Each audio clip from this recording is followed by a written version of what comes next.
കാശി, നീ ഒരുപാട് കുടിച്ചു. മതി. പോടാ, ഈ കാശിയുടെ കപ്പാസിറ്റി നീ അളക്കല്ലേ. സഞ്ജയ് മാറ്റിവെച്ച കുപ്പിയിൽ നിന്നും മദ്യം ഒഴിച്ച് കുടിച്ചുകൊണ്ട് കാശി അവനോട് ദേഷ്യത്തിൽ പറഞ്ഞു. കാശിയുടെ കാലുകൾക്കപ്പോൾ തന്നെ ബലം നഷ്ടമായിരുന്നു. അവൻ്റെ മനസ്സിൽ മുഴുവൻ ഇർഷ്യ പറഞ്ഞ വാക്കുകളായിരുന്നു. പാറു തന്നെ ഇപ്പോഴും സ്നേഹിക്കുന്നുണ്ടെങ്കിൽ അവളോട് താൻ എത്ര വലിയ തെറ്റാണ് ചെയ്തത്. ഒരു പെണ്ണും മറക്കാതെ തെറ്റ്. അത് ഓർക്കും തോറും അവനിൽ കുറ്റബോധം കൊണ്ട് നിറഞ്ഞു. സഞ്ജയും നിവേദും അവരുടെ കാറിലാണ് കാശിയെ വീട്ടിലാക്കിയത്. അവനൊറ്റക്ക് വണ്ടി ഓടിച്ചു പോകാൻ കഴിയില്ല എന്ന അവസ്ഥയിലെത്തിയിരുന്നു. കാശിയുടെ വീട്ടിൽ എത്തി വാതിൽ മുട്ടിയതും പാർവതി വാതിൽ തുറന്നു. അവളെ കണ്ടതും സഞ്ജയും നിവേദും തല കുനിച്ചു. അവളെ നോക്കാൻ എന്തോ കുറ്റബോധം തോന്നി അവർക്ക്. സോറി പാറു, ഇവൻ ഇന്ന് ഇത്തിരി ഓവറായി. നിങ്ങളും മോശമല്ല, മൂക്കിൽ പതിയെ തൊട്ടുകൊണ്ട് പാറു പറഞ്ഞു. അവനവർ രണ്ടുപേരും കൂടെ താഴെയുള്ള ഒരു മുറിയിൽ കിടത്തി. പാറുവിനോടൊന്ന് ചിരിച്ചുകൊണ്ട് വേഗം തന്നെ അവർ തിരിഞ്ഞു നടന്നു. അതെ, ഇനി ഇയാളെ ഈ കോലത്തിൽ ഞാൻ കണ്ടാൽ നിങ്ങൾക്ക് രണ്ടുപേർക്കും എതിരെ ഞാൻ കേസ് കൊടുക്കും. അതിന് ഞങ്ങൾ എന്ത് ചെയ്തു? അവനെ ഞങ്ങൾ നിർബന്ധിച്ച് കുടിപ്പിച്ചതൊന്നുമല്ല. ഒരാൾ തെറ്റ് ചെയ്യുമ്പോൾ അത് തിരുത്തി നേർവഴി കാണിക്കേണ്ടത് നല്ലൊരു സുഹൃത്തിൻ്റെ കടമയാണ്. അല്ലാതെ അവരുടെ കൂടെ ആ തെറ്റ് ആവർത്തിക്കുകയല്ല വേണ്ടത്. പാറുവിനോട് പിന്നെ ഒന്നും മിണ്ടാൻ നിൽക്കാതെ അവർ അവിടെ നിന്നും ഇറങ്ങി. അവർ പോയതും കാറു കാശിയുടെ അടുത്ത് ചെന്നു. നാസികയിലേക്ക് അടിച്ചു കയറിയ മദ്യത്തിൻ്റെ രൂക്ഷഗന്ധം അവളെ ഛർദ്ദിക്കാനുള്ള പ്രേരണ ഉണ്ടാക്കി. മൂക്കുമായും പൊത്തി അവൾ അവിടെ നിന്നും തിരിച്ചുപോയി. കിടന്നിട്ടും ഉറക്കം വരാത്തതുകൊണ്ട് പാർവതി വീണ്ടും താഴെ അവൻ്റെ അടുത്തു തന്നെ വന്നിരുന്നു. അലസമായി കിടക്കുന്ന അവൻ്റെ ഷർട്ട് പതിയെ അഴിച്ചു. നേരെ കിടത്തി പുതപ്പ് കൊണ്ട് പുതച്ചു കൊടുത്തു. അവളും കട്ടിലിൻ്റെ ഒരറ്റത്ത് കിടന്നു. അവൻ്റെ മുടിയിൽ പതിയെ തലോടി. ഉറക്കത്തിലേക്ക് വഴുതി വീണു. രാത്രിയുടെ ഏതോ യാമത്തിൽ ഒരനക്കം കേട്ടുകൊണ്ടാണ് പാർവതി ഉണർന്നത്. അവിടെ നിലത്തു വീണ് ചിതറിക്കിടക്കുന്ന പാത്രങ്ങൾ എടുത്തു വെക്കുന്ന കാശിയാണ് പാറു കണ്ടത്. എന്താ, എന്തു പറ്റി? ഒന്നുമില്ല. നിന്നെ ആരാ വിളിച്ചേ? കാശി അവളെ നോക്കാതെ തന്നെ പാത്രം എടുത്തു വെച്ചുകൊണ്ട് അടുപ്പിൽ വെച്ച് കത്തിച്ചു. പാർവതി വാതിൽക്കൽ നിന്ന് തന്നെ അവൻ ചെയ്യുന്നത് നോക്കി നിന്നു. കാശി എന്തൊക്കെയോ തപ്പി പിടിച്ച് അടുപ്പിലുള്ള പാത്രത്തിലിട്ടു. അത് കണ്ട പാർവതി ശബ്ദം വരാതെ ഊറിച്ചിരിച്ചു. കാശി അത് ഗ്ലാസ്സിൽ ഒഴിച്ച് ചുണ്ടോട് അടുപ്പിച്ചതും തുപ്പിയതും ഒപ്പമായിരുന്നു. അവൻ നിരാശയുടെയും ദേഷ്യത്തോടെയും പാർവിനെ നോക്കി. പാർവതി ഞാൻ ഒന്നും അറിഞ്ഞില്ല എന്ന ഭാവത്തിൽ എങ്ങോട്ടോ നോക്കി നിന്നു. ഡി, എനിക്കൊരു ചായ ഇട്ടുതാ. അയ്യോ, അപ്പോൾ സാർ ഇട്ടത് ചായയല്ലേ? ഡി, പറഞ്ഞത് കേൾക്ക്. അയ്യടാ, അങ്ങനെ നിങ്ങൾ പറയുന്നത് കേട്ട് നിൽക്കുന്ന അടിമ ഒന്നും അല്ല ഞാൻ. എനിക്ക് നല്ല ഉറക്കം വരുന്നുണ്ട്. Good night. അവനെ നോക്കി മുഖം കൊട്ടി പാർവതി മുറിയിൽ പോയി കിടന്നു. കണ്ണടച്ചതേ ഓർമ്മയുള്ളൂ. അവളെ കാശി കയ്യിൽ കോരിയെടുത്തു കൊണ്ടുപോയി. കിടന്നു കുതിർന്ന് അവളെ അടുക്കളയിലെത്തിയതും കാശി താഴെ ഇറക്കി. മര്യാദക്ക് ചായ ഇട്ട് തന്നാൽ നിനക്ക് സുഖമായി ഉറങ്ങാം. അല്ലെങ്കിൽ ഇന്നലെ രാത്രി ഓർമ്മ ഉണ്ടല്ലോ. മീശ പിരിച്ച് അവളെ അടിമുടി നോക്കിക്കൊണ്ട് കാശി പറഞ്ഞു. അവൻ്റെ നോട്ടം കണ്ടു പാറു സാരിയൊക്കെ ശരിയാക്കി ചായ ഇട്ടു. അവൾ ചായ ഇടുന്നത് നോക്കി അവൻ അവിടെ തന്നെ നിന്നു. ചായ ഇട്ട് അവൻ്റെ കയ്യിൽ കൊടുത്തുകൊണ്ട് പാർവതി തിരിഞ്ഞു നോക്കാൻ നിന്നതും കാശി അവളുടെ കയ്യിൽ പിടിച്ചു. അവൾ തിരിഞ്ഞു നോക്കിയപ്പോൾ അവളെ തന്നെ നോക്കി നിൽക്കുന്ന കാശിയെ കണ്ടു. എൻ്റെ കൂടെ കുറച്ചു നേരം ഇരിക്കുമോ? അതുവരെ താൻ കണ്ട കാശിയല്ല തനിക്ക് മുന്നിൽ എന്ന് തോന്നിപ്പോയി അവൾക്ക്. അവൾ അന്തം വിട്ട് നോക്കുന്നത് കണ്ട് കാശി അവളുടെ കയ്യിൽ പിടിച്ചുകൊണ്ട് മുകളിലെ മുറിയിലേക്ക് പോയി. ബാൽക്കണിയിൽ ചെന്നതും അവളുടെ കൈ വിട്ടുകൊണ്ട് അവൻ ചായ ഊതിക്കുടിച്ചു. കാശിയിൽ പെട്ടെന്നുണ്ടായ മാറ്റം തെല്ലൊന്നുമല്ല പാറുവിനെ ഞെട്ടിച്ചത്. പാറു, നീ എൻ്റെ ജീവനാണ്. നിന്നോട് ഞാൻ കാണിക്കുന്ന ദേഷ്യം എൻ്റെ സ്നേഹമാണ്. പക്ഷെ എന്തോ ഒന്ന് നമുക്കിടയിൽ തടസ്സമുണ്ടാക്കുന്നു. എങ്കിലും നീ ഇല്ലാത്ത എത്രയും വർഷങ്ങൾ ഞാൻ കഴിഞ്ഞത് എനിക്ക് മാത്രമേ അറിയൂ. ഇതെല്ലാം കേട്ടുകൊണ്ട് നിൽക്കുന്ന പാറു നിശ്ചലമായിരുന്നു. ഇതെല്ലാം സ്വപ്നമാണോ എന്ന് വരെ അവൾ ഓർത്തു. കാശിയിൽ നിന്നും ഇങ്ങനെ ഒരു പെരുമാറ്റം അവൾ അത്ര പെട്ടെന്ന് അസാധ്യമായിരുന്നു. പാറുവിൻ്റെ പ്രതികരണം ഒന്നും കാണാത്തത് കൊണ്ട് തിരിഞ്ഞു നോക്കിയ കാശി കാണുന്നത് അവനെ തന്നെ തുറിച്ചു നോക്കുന്ന അവളെയാണ്. അവനും അറിയാമായിരുന്നു അവൾക്ക് അവൻ്റെ വാക്കുകൾ വിശ്വസിക്കാൻ ബുദ്ധിമുട്ടുണ്ടെന്ന്. എനിക്ക് പൈങ്കിളി വർത്തമാനം ഒന്നും പറയാൻ അറിയില്ല. ഒന്നു മാത്രം പറയാം. എൻ്റെ മരണം വരെ എന്നോട് കുറുമ്പ് കാട്ടാനും എന്നെ വാശി കയറ്റി ദേഷ്യം പിടിപ്പിക്കാനും എന്നെ സ്നേഹിച്ചു കൊല്ലാനും ഒക്കെ എനിക്ക് നീ വേണം. എൻ്റെ ഹൃദയത്തിൻ്റെ തുടിപ്പറയുന്ന അത്രയും അടുത്ത്. കണ്ണുകൾ നിറഞ്ഞൊഴുകി കാഴ്ച മറയുമ്പോഴും അവൾ ഓടുകയായിരുന്നു അവൻ്റെ നെഞ്ചിൽ ചായ. പെട്ടെന്ന് കണ്ണുകൾ വലിച്ചു തുറന്നുകൊണ്ട് കാശി ഉറക്കത്തിൽ നിന്നും എഴുന്നേറ്റു. അതുവരെ കണ്ടതെല്ലാം സ്വപ്നമായിരുന്നെന്ന് തിരിച്ചറിയാൻ നിമിഷങ്ങൾ വേണ്ടി വന്നില്ല. എങ്ങനെ എല്ലാം നടന്നെങ്കിൽ എന്ന് അവൻ ആഗ്രഹിച്ചു. മുറിയിൽ നിന്നും പുറത്തു വന്ന് നോക്കുമ്പോൾ അവൻ കാണുന്നത് ഹാളിൽ സോഫയിലിരിക്കുന്ന പാർവതിയെയും ജാനകിയെയുമാണ്. കാശിയെ കണ്ടതും പാർവതി എഴുന്നേറ്റു. എഴുന്നേൽക്കാൻ വേണ്ടി നോക്കി നിൽക്കുകയായിരുന്നു. പറഞ്ഞിട്ട് പോകണം എന്ന് തോന്നി. വിളിക്കാതെ വന്നതാണെങ്കിലും പോകുമ്പോൾ മര്യാദ വേണമല്ലോ. തിരിഞ്ഞു നടക്കാൻ തുടങ്ങിയവൾ എന്തോർത്തുകൊണ്ട് വീണ്ടും അവന് നേരെ തിരിഞ്ഞു നിന്നു. അമ്മയെ ഞാൻ കൊണ്ടുപോകുന്നു. ഇവിടെ ഒരു അനാഥയായി കഴിയുന്നതിലും ഭേദം അതാണ്. പിന്നെ അടുക്കളയിൽ ഭക്ഷണമുണ്ട്, ഇന്നേക്കുള്ളത് മാത്രം. ജാനകിയെ കൈപ്പിടിച്ചു പോകുന്ന പാർവതി അവന് തടയാൻ കഴിഞ്ഞില്ല. എന്തോ തനിക്ക് വിലപ്പെട്ടത് നഷ്ടമായ കുറ്റബോധം കൊണ്ട് അവൻ നീറിപ്പുകഞ്ഞു. ഉമ്മറത്തു നിന്ന് കാർ തിരിഞ്ഞു നോക്കുമ്പോൾ കാശി കണ്ടു തന്നെ നോക്കി ചിരിച്ചുകൊണ്ട് ഡ്രൈവ് ചെയ്യുന്ന ഋഷിയെ.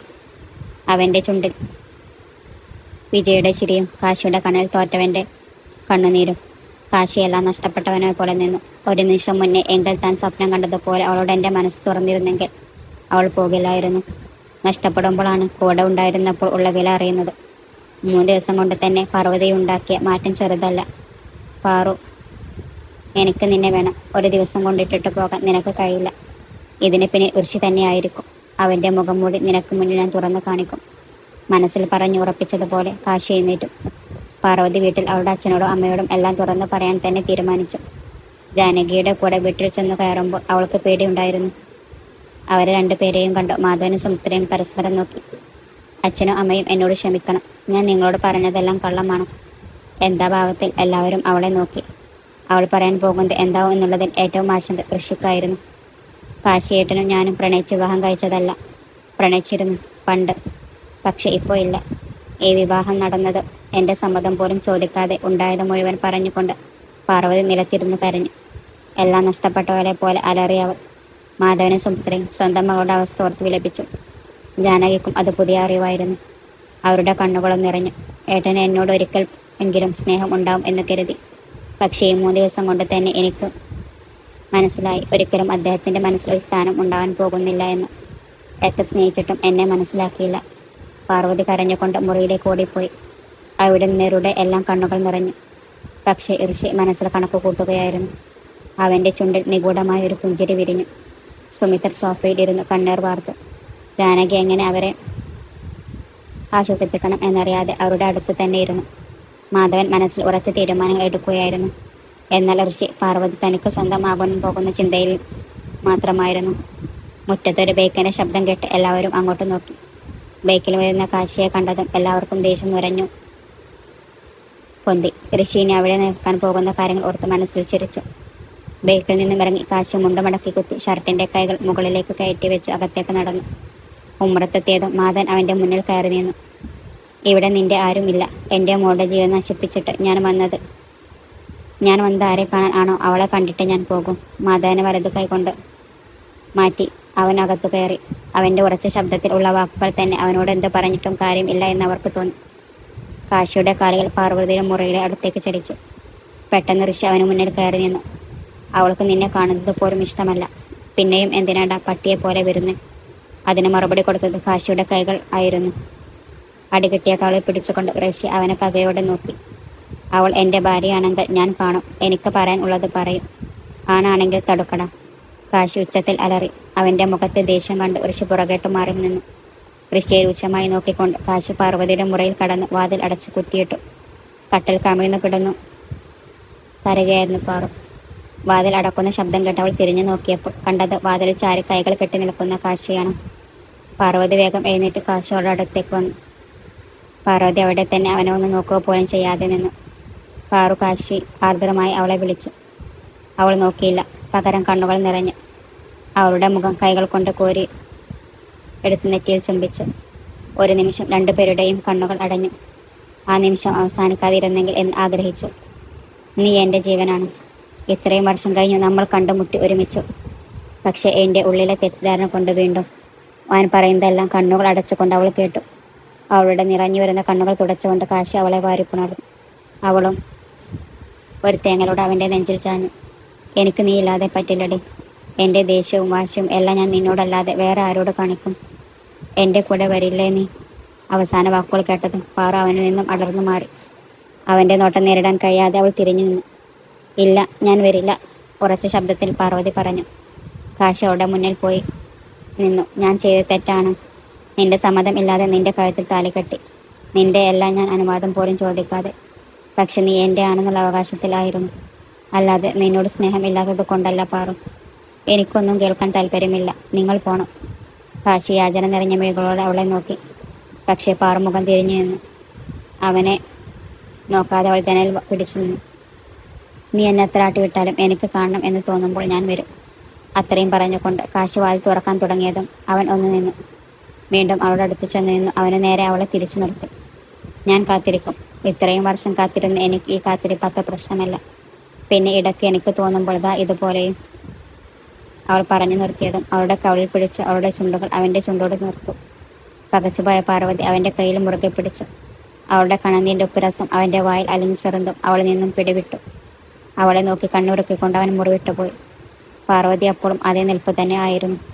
ജനൽ കൂടി ബൈക്കിൽ കയറി പോകുന്ന കാശി അവൾ നോക്കി നിന്നു.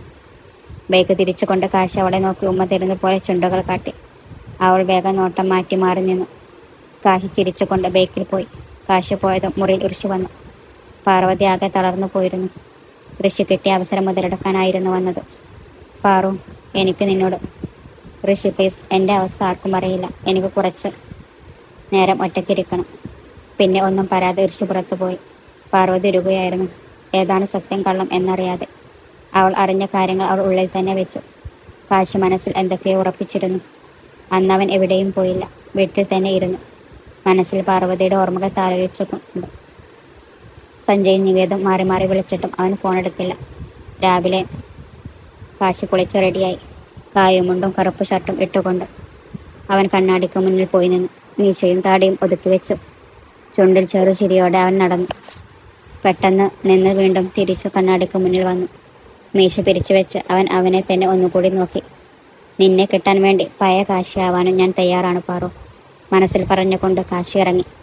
കുറച്ച് ദിവസം സ്കൂളിൽ പോകുന്നില്ല എന്ന് കരുതിയ പാർവതി വീട്ടിലിരുന്നാൽ ആകെ വിഷമമാവുമെന്ന് കരുതി സ്കൂളിൽ പോകാൻ തീരുമാനിച്ചു.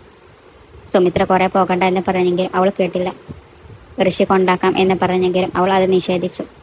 ദേവി വിളിച്ചു. അവളും ഉണ്ടെന്ന് പറഞ്ഞു. ദേവി അവളോടൊന്നും ചോദിച്ചില്ല. അവളുടെ മനസ്സിൽ ഉള്ളത് എന്നായാലും അവൾ പറയും എന്ന് ദേവിക്കറിയാം. അവളെ പഴയ പോലെ ആക്കാൻ വേണ്ടി ദേവി ഓരോന്ന് സംസാരിച്ചു കൊണ്ടിരുന്നു. ടോണിൽ ബസ്സിറങ്ങി ദേവിയുടെ യാത്ര പറഞ്ഞ് പാർവതി നടന്നു.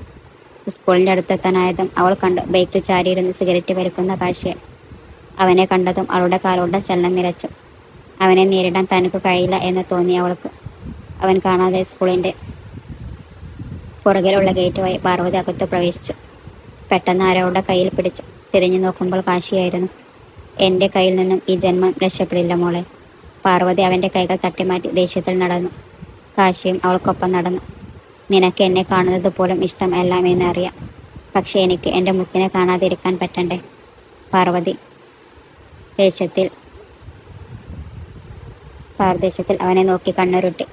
നീ ഇനി എവിടെ പോയാലും ഈ കെട്ടിയൻ കൂടെ കാണും, നിന്റെ പഴയ കാശിയെ പോലെ. പാർവതി ഒന്നും കേൾക്കാത്തതുപോലെ നടന്നു. അവൾ സ്റ്റാഫ് റൂമിൽ കയറാൻ തുടങ്ങിയതും കാശി പുറകിൽ നിന്നും വിളിച്ചു പറഞ്ഞു, ഐ ലവ് യു പാറു ടീച്ചറെ. ഇത് കേട്ട് അവളോടൊപ്പം അവിടെ ഉണ്ടായിരുന്ന കുട്ടികളും സ്റ്റാഫും ഞെട്ടി. കാശി ഒരു കള്ളച്ചിരിയോടെ അവളെ നോക്കി സൈറ്റ് അടിച്ചുകൊണ്ട് കാശി പോയി. അവൾ ചുറ്റും തന്നെ നോക്കുന്നത് കണ്ണുകൾ കണ്ടു ഉയർത്തു.